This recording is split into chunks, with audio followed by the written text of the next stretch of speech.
चलिए स्टार्ट करते हैं साइंस का chapter number 3, 9th class, atom and molecules, CBSE NCERT। तो देखिए स्टार्ट करते हैं। The invisible and unknown form of matter, मतलब मैटर की ऐसी फॉर्म जो कि ना तो दिखाई देती है ना इसे किसी ने अभी तक जाना है।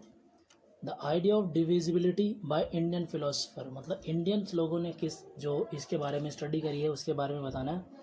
तो पहली जो करी थी वो करी थी महर्षि कर्ण ने।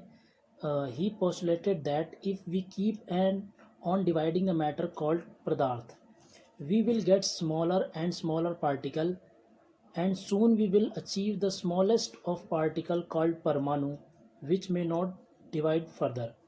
मतलब महर्षि कर्ण ने ये बोला था कि अगर जो हमारा मैटर है उसको क्या नाम दिया था इन्होंने, पदार्थ दिया था, और अगर इसे हम डिवाइड करते हैं या इसे और छोटा करते जाते हैं तो छोटा करते करते लास्ट पॉइंट एक ऐसा बचेगा, एक ऐसा पार्टिकल बचेगा जिसे इन्होंने नाम दिया परमाणु, और ये जो कि फिर दोबारा उसके बाद टूट नहीं सकता। मतलब परमाणु ही सबसे छोटी यूनिट मानी जाती है।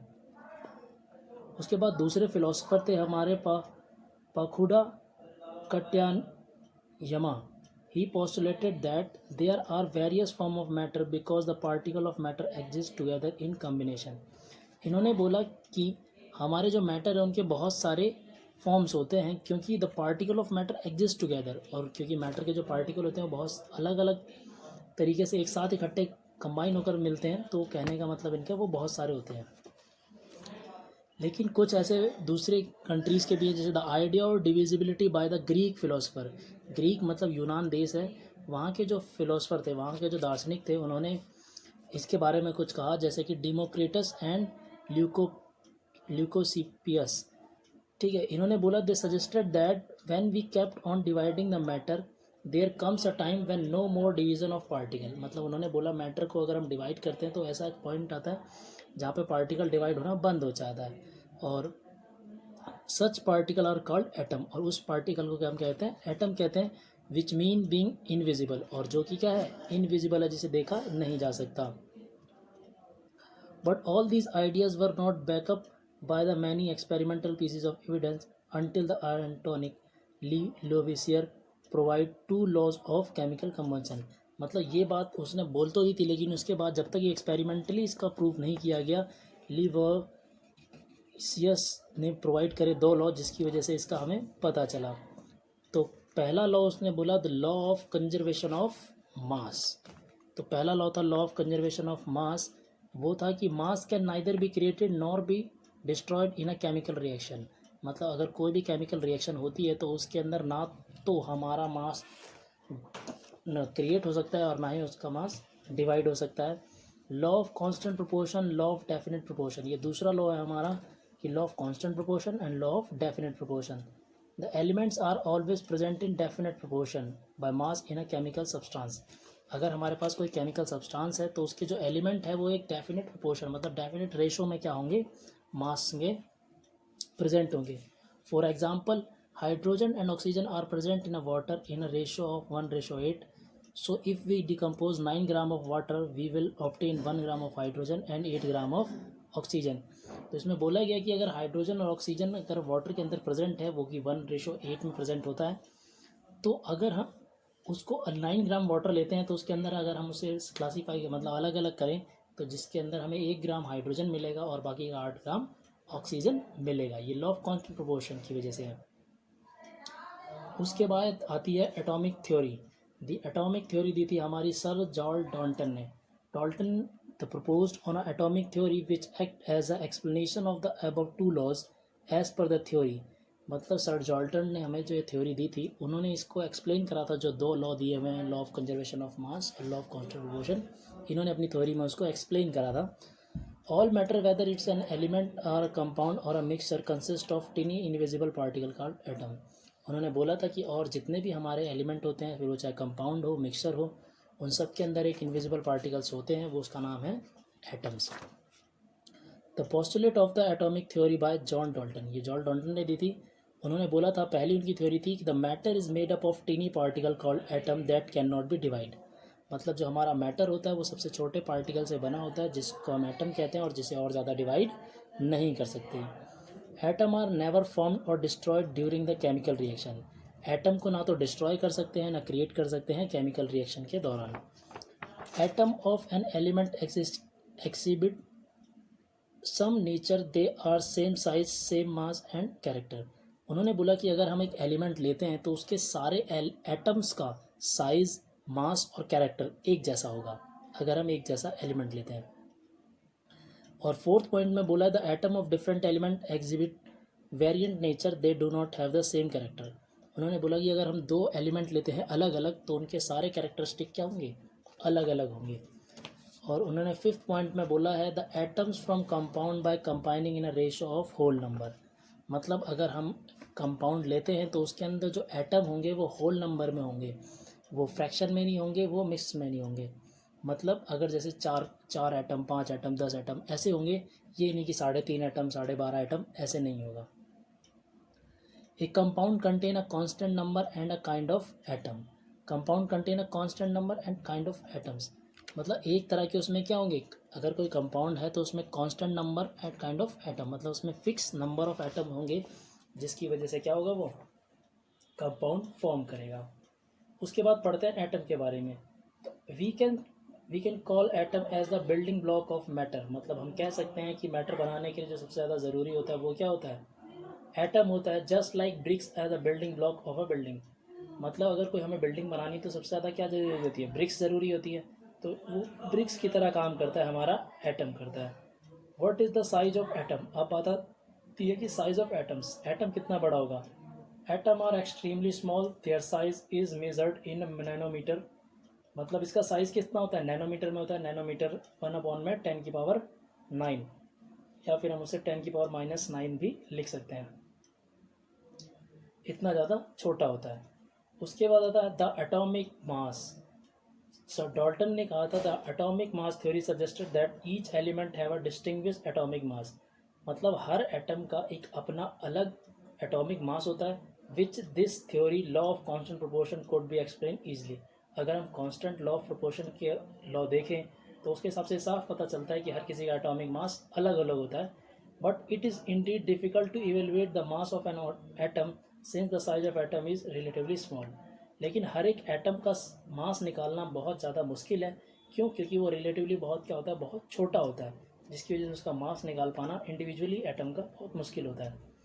Therefore, scientists started evaluating the mass of an atom by comparing it with the mass of standard atom. तो इस वजह से क्या करा, जब वो बहुत ज़्यादा छोटा था तो उसका कंपैरिजन करना स्टार्ट करा स्टैंडर्ड एटम से। मतलब एक स्टैंडर्ड एटम ले लिया और जिसके कंपैरिजन करके उन्होंने अलग अलग निकालने शुरू कर दिए। Early 1/16 of the mass of an oxygen atom was used as a standard for calculating the mass of other element. Now carbon 12 is considered as a standard form of calculating the mass. पहले क्या होता था, 1/16 of mass oxygen लिया जाता था जिसको standard की तरह कैलकुलेट किया जाता था। लेकिन अब क्या करते हैं, कार्बन 12 को लेते हैं स्टैंडर्ड फॉर्म ऑफ मास निकालने के लिए। The atomic mass is 12 unit. Atomic mass क्या होती है, 12 यूनिट होती है, जो कि 12 एटॉमिक मास यूनिट होती है। They can we say that the atomic mass unit is the mass of 1/12 of mass of carbon. मतलब अगर कार्बन 12 का 1/12 पार्ट ले लें तो वो क्या होता है, 1 यूनिट के बराबर होता है। Can atom exist independently. क्या एटम अकेला मिल सकता है? Atom can not survive independently, so atom join together and form molecules और ion.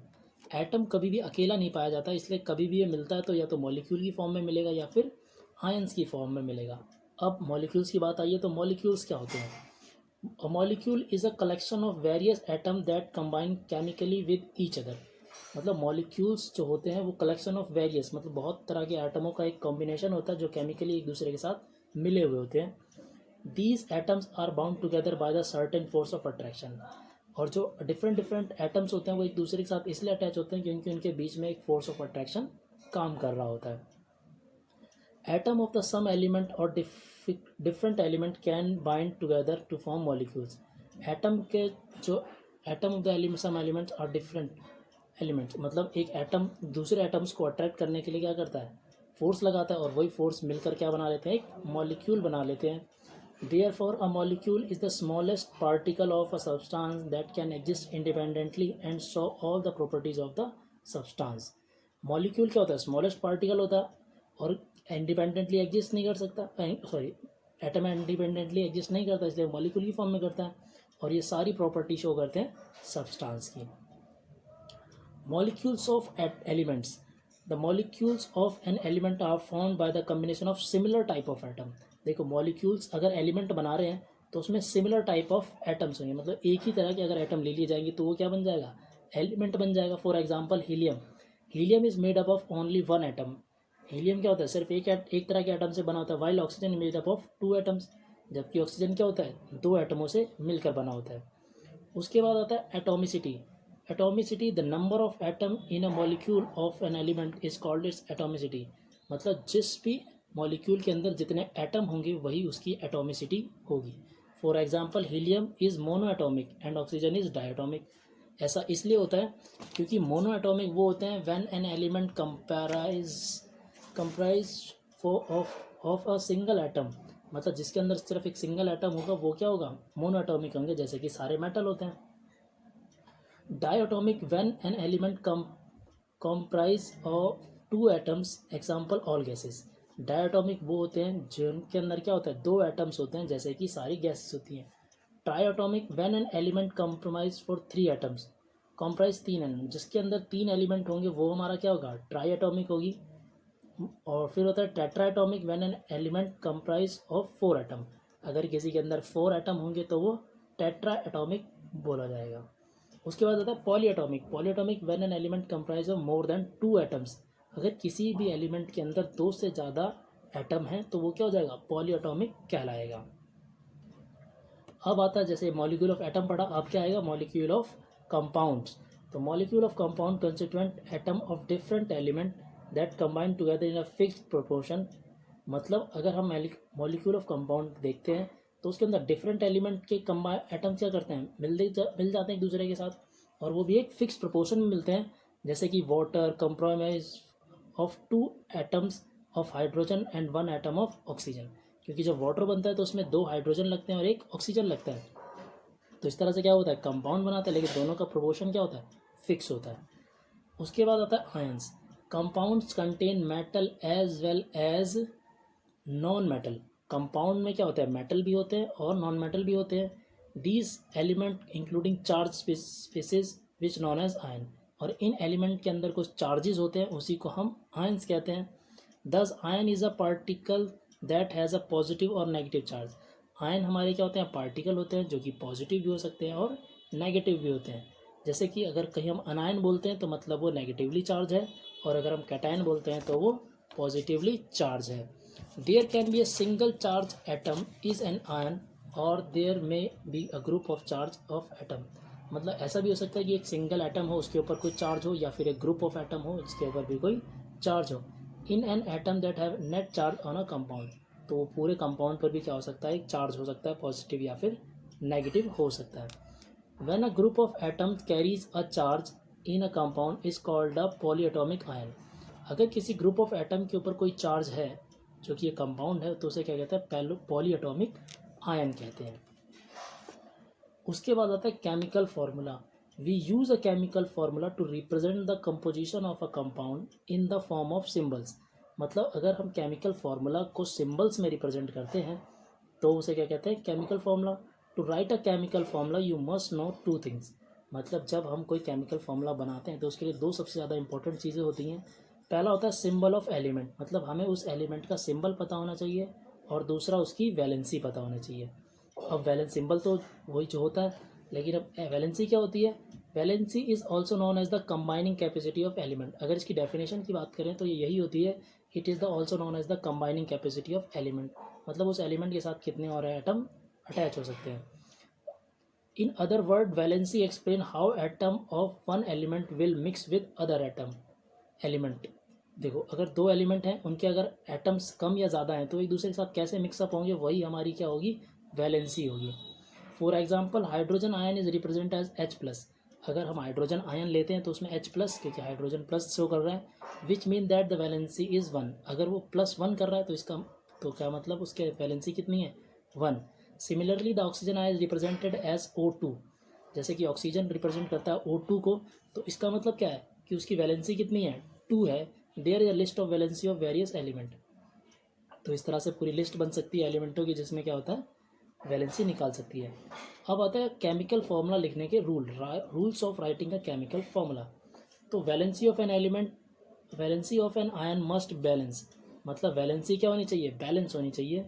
In case where the both metal and non metal substance are present in a compound, the name of metal is always written first in the chemical formula for the for example sodium chloride is written as sodium और chloride.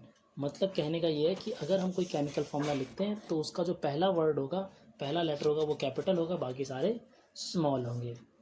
In case of polyatomic ion the ion is written in bracket, मतलब अगर एक polyatomic ion है जिसके अंदर बहुत सारे atoms मिलकर बने हैं तो उसे ब्रैकेट में लिखना ज़रूरी है before writing the number of ion associated to it. In case of a single ion there is no need to mention the ion in bracket. अगर किसी पे कोई सिंगल आयन है, सिंगल पॉजिटिव आयन है या सिंगल नेगेटिव आयन है, तो उसे ब्रैकेट पे लिखकर उसको मेंशन करने की ज़रूरत नहीं है, क्योंकि सिंगल का मतलब हमने अभी वन होता है। Writing the formula of simple compound, अगर हम कोई सिंपल कंपाउंड का फार्मूला लिखते हैं तो बाइनरी कंपाउंड बनता है, मतलब दो वाला। The compound that consist of two different element, अगर सिर्फ दो ही एलिमेंट का कंपाउंड बना रहे तो उसे बाइनरी कंपाउंड कहते हैं। How to write a formula of a compound, अब बनाते हैं फार्मूला कैसे बनाया जाता है। तो देखो, write the symbol of a corresponding element of the compound as explained above. हमने देखा कि उसका सिंबल कैसे बनाया जाता है, पहला लेटर कैपिटल होता है, उसके बाद स्मॉल होता है। Right the valency of element of the compound, उसके बाद उसकी वैलेंसी लिखनी होती है, और cross valency is the element, और उसको क्रॉस मल्टीप्लाई करके लिख देना होता है। एग्जाम्पल के लिए जैसे formula of sodium oxide, sodium oxide का बनाते हैं तो सोडियम का सिंबल होता है Na और ऑक्सीजन का होता है 2। सोडियम की वैलेंसी +1 होती है जबकि ऑक्सीजन की वैल्यू -2 होती है। तो क्रॉस मल्टीप्लाई करते हैं तो फॉर्मूला बनता है Na2O, सोडियम ऑक्साइड। ठीक है, उसके बाद अगर दूसरा एग्जांपल देखें तो formula of magnesium hydroxide, magnesium का फार्मूला, मैग्नीशियम का सिंबल होता है Mg और हाइड्रोक्साइड का सिंबल होता है OH। Mg की वैलेंसी होती है +2 और OH की वैलेंसी होती है 1। इसका क्रॉस मल्टीप्लाई करेंगे तो MgOH2। हमने ब्रैकेट में O2 इसलिए लिखा है क्योंकि ये क्या पॉलीएटॉमिक आयन है। उसके बाद आता है molecular mass and the mole concept. अब पढ़ना है मॉलिक्यूलर मास के बारे में और मोल कंसेप्ट के बारे में। तो मॉलिक्यूलर मास होता है the summation of all the atomic mass in a molecule. Molecular mass is express in atomic mass unit, मतलब मॉलिक्यूलर मास यूनिट को हम एटॉमिक मास यूनिट AMU से भी दिखा सकते हैं। For example the molecular mass of HNO3 can be calculated as, अगर HNO3 का अगर हम मोलर मास निकालते हैं तो एटॉमिक मास ऑफ हाइड्रोजन 1 होता है, जबकि एटॉमिक मास ऑफ नाइट्रोजन 14 होता है, एटॉमिक मास ऑफ ऑक्सीजन 16 होता है। इस तरह से अगर हम मॉलिक्यूलर मास निकालते हैं तो 1 + 14 + 16 × 3, इसलिए क्योंकि ऑक्सीजन के 3 मॉलिक्यूल हैं और टोटल बनता है 63। तो HNO3 का मॉलिक्यूलर मास कितना हो जाता है, 63 यूनिट हो जाता है। उसके बाद आता है formula unit mass. Formula unit mass, the sum of atomic mass of all atom in a formula unit of compound is called its formula। मतलब sum of atomic mass, मतलब उसका पूरा atomic mass निकाल लो of an atom in a formula unit of compound is called formula unit mass। The formula unit mass is used case of substance that considered ion, मतलब अगर उसके अंदर कुछ ion वगैरह है तो वो भी जोड़े जाते हैं। जैसे कि सोडियम क्लोराइड का एग्जाम्पल लेते हैं हम, तो सोडियम क्लोराइड मतलब नमक NaCl कैलकुलेटेड करें तो 1 सोडियम का 23, क्योंकि सोडियम का कितना होता है 23, जबकि क्लोरीन का 35.5 होता है और क्लोरीन की है कितना 1, तो टोटल मिलाकर कितना होता है 58.5 यूनिट। मतलब जितने उसके एटम्स हैं उसको मल्टीप्लाई कर देना उसके एटॉमिक मास से। Formula unit mass of Na2O, मतलब सोडियम ऑक्साइड का करना है तो 2, क्योंकि सोडियम के 2 है एटॉमिक मास ऑफ सोडियम जो कि 23 है। फिर होता है ऑक्सीजन, ऑक्सीजन का 1 है, एटॉमिक मास ऑफ ऑक्सीजन 16, तो इसको मल्टीप्लाई करेंगे तो टोटल 62 आ गया। उसके बाद आता है mole concept. Mole concept important है। How do we interrupt a chemical equation, मतलब कैसे केमिकल इक्वेशन इंटरप्रेट करते हैं। तो देखो, कार्बन के 2 और ऑक्सीजन के 2 = 2CO2। We can say that 2 molecules of carbon combine with 1 mole of oxygen to form a 2 molecules of carbon dioxide। तो कहने का मतलब है कि अगर हम कार्बन कंबाइन करते हैं एक मॉलिक्यूल ऑफ ऑक्सीजन के साथ तो हम क्या बना लेते हैं, कार्बन डाइऑक्साइड फॉर्म कर लेते हैं। We can say that 24 of carbon molecules combine with 32 of oxygen molecules to form 56 of carbon dioxide molecule. Therefore, we can characterize the quantity of substance by its mass or by its number of molecules. A chemical equation directly indicates that the number of molecules participating in the reaction, thus it convenient for to refer the number of substance in a chemical reaction as number of molecule और atoms. ये वैसे है. देखो अब moles आते हैं. Moles क्या होता है? Mole is a numerical quantity that has a mass equal to the atomic और मॉलिक्यूलर मास और स्पेसिफिक एटम्स, मॉलिक्यूल्स, आयन और पार्टिकल. मोल क्या होता है? नंबर ऑफ क्वांटिटी की, मतलब उसमें कितने नंबर्स में अगर काउंट करा जाए तो एटॉमिक और मॉलिक्यूलर मास के हिसाब से उसमें एटम कितने हैं, मॉलिक्यूल कितने, आयन कितने हैं, पार्टिकल्स कितने हैं. 1 mole of any substance is equal to 6.022 into 10 की पावर 23 नंबर ऑफ पार्टिकल.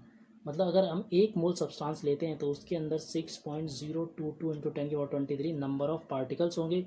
अब वो एटम के भी हो सकते हैं, आयंस के भी हो सकते हैं और मॉलिक्यूल्स के भी हो सकते हैं. This is called the Avogadro number. और इस नंबर को 6.022 इंटू 10 की पावर 23 को हम एवोगैड्रो नंबर कहते हैं और या फिर इसे एवोगैड्रो कांस्टेंट भी कहते हैं.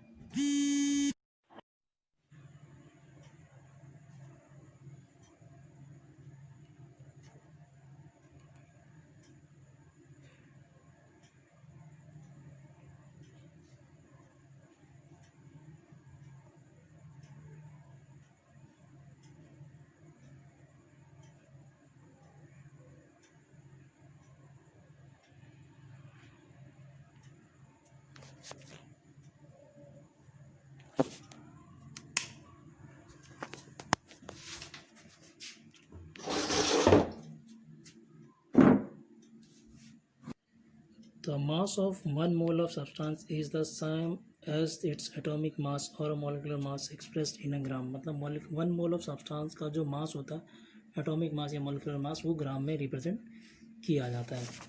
उसके बाद आता है the gram atomic mass of a substance. The atomic mass of substance when express in a gram is known as a gram atomic mass. GAM. मतलब ग्राम एटॉमिक मास क्या होता है? जब 1 ग्राम को क्या करते हैं हम एटॉमिक मास को एक्सप्रेस करते हैं तो उसे 1 ग्राम एटॉमिक मास कहते हैं. उसके बाद gram molecular mass of a substance. The molecular mass of a substance when expressed in a gram is known as a gram molecular mass. वही चीज़ है ग्राम मॉलिकुलर मास का. For example the atomic mass of sulphur is 32. जैसे कि हम जानते हैं कि सल्फर का एटॉमिक मास क्या होता है? 32 होता है. Atomic mass of sulphur is 32 gram. Also 32 gram of sulphur has 1 atom of sulphur. जिसके अंदर 1 सल्फर का क्या होता है? 1 एटम होता है. और 32 ग्राम ऑफ सल्फर है 1 एटम. एक मोल के अंदर भी क्या होता है? 1 एटम होता है जिसके अंदर 6.022 इंटू 10 की पावर 23 एटम्स होते हैं सल्फर के. Similarly we can say that the gram molecular mass of carbon dioxide is 56. जैसे कि कार्बन डाइऑक्साइड का कितना बता रहे हैं इसमें? 56 बता रहे हैं. We know that in the case of chemical equation mole is the measuring unit. तो अगर हम कोई केमिकल इक्वेशन लिखते हैं तो उसके अंदर मोल क्या होती है? उसकी यूनिट होती है. Therefore 1 mole is equal to 6.022 into 10 की power 23 numbers is equal to relative mass in gram. मतलब 1 मोल के अंदर 6.022 इंटू 10 की पावर 23 नंबर्स होते हैं जो कि रिलेटिवली मास क्या होता है? ग्राम के बराबर होता है. विलियम ऑस्टवर्ल्ड ने इंट्रोड्यूस करा था द वर्ल्ड मोल. मतलब उसने क्या करा था? और ऑस्टवर्ल्ड ने क्या करा था? मोल की डिस्कवरी करी थी. Which actually mean heap a pile. Therefore we consider the substance as a heap of atom and molecule. जैसे कि ए नंबर ऑफ मॉलिक्यूल, अगर हम एक नंबर ऑफ मॉलिक्यूल निकालना है तो उसके लिए मास ऑफ सब्सटेंस अपॉन में मोलर मास रखना पड़ता है. दूसरा होता है नंबर ऑफ मोल्स निकालने के लिए हमें क्या करना पड़ता है? नंबर ऑफ पार्टिकल्स अपॉन में एवोगैड्रो नंबर रखना पड़ता है. ये 2 फार्मूले हैं जो क्या कहते हैं न्यूमेरिकल्स में थोड़े से काम आते हैं.